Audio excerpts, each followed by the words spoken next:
Well, welcome everybody to the online program for the Sunshine Coast Health Center up here in Powell River, BC. And we've been talking in this program about these expert therapists who essentially use a meaning-oriented therapy in their work to help those with addictions overcome their problems.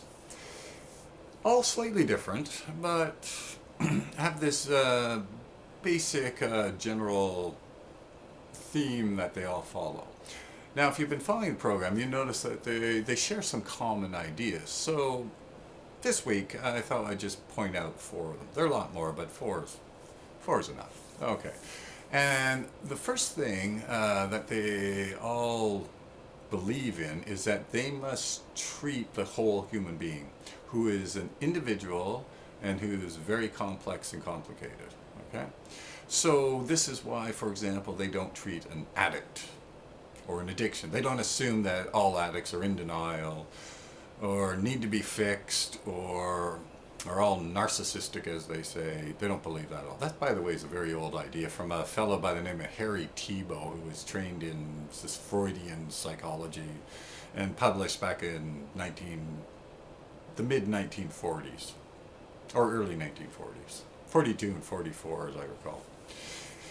Anyway, it's a very old idea, but these more modern therapists have much different ideas. But the key theme that they pin on it is that whoever is sitting in front of them, that person is complicated and a unique individual, and that's the way to deal with that person. We're not going to separate out this thing called addiction and sort of just concentrate on that and forget about the rest of the human being, because the rest of the human being is heavily influential in all this, so we got to deal with it. Okay, another common thing they share is an idea that those in recovery from addiction have to form strong emotional connections with others. In other words, you can't do this by yourself. You can't lock yourself away in a basement and have any hope of overcoming addiction to live a great life. It's just not going to happen, right? So you gotta pursue this idea of connecting with others. And as we've talked about on the program before, we're now discovering in really all this brain science that a lot of people are saying maybe we're hardwired. Evolution has created us to connect with other people. Okay, even in philosophy they're talking about this stuff now. So that's the second one. Third one. And this is an interesting one because they're all stressing that the key to recovery is to actually have real life experiences. You actually got to do something in your recovery. It's no good being all intellectual and, oh yeah, you can quote the big book and all that. No, you actually have to put this into practice. You have to, this real life, authentic connections with people and feeling things that will make you light up, like having a good belly laugh. But actually doing some things, actually living life is the concept, right? And this is a really key piece because so many people who struggle in recovery, I don't know, they get into their, sit on the couch, right, and just watch TV and life passes them by. And all these therapists are warning against that and saying, no, you must get out and live life. You must go out and connect there with people. You must connect with your loved ones, right? A really true emotional connection with them, okay? So that's the third one.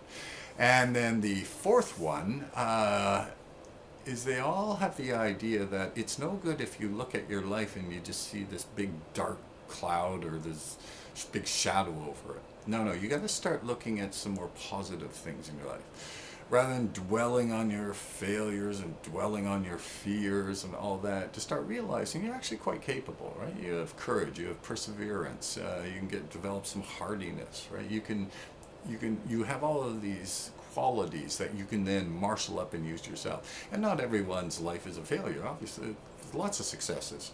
But to quit focusing on this failure, right? Walking around with these dark-colored eyeglasses looking at life. No, there's a lot of positiveness going on here. And a lot of things that are quite spectacular about human beings when they dig deep within themselves and pull out what Viktor Frankl called this defiant human spirit. Anyway, those four things are fairly common among all therapists that we've talked about. These people who deal with meaning-centered therapy in their work with addicts. Anyway, that's it for this program for the Sunshine Coast Health Center, and we'll be back next week with a whole new topic.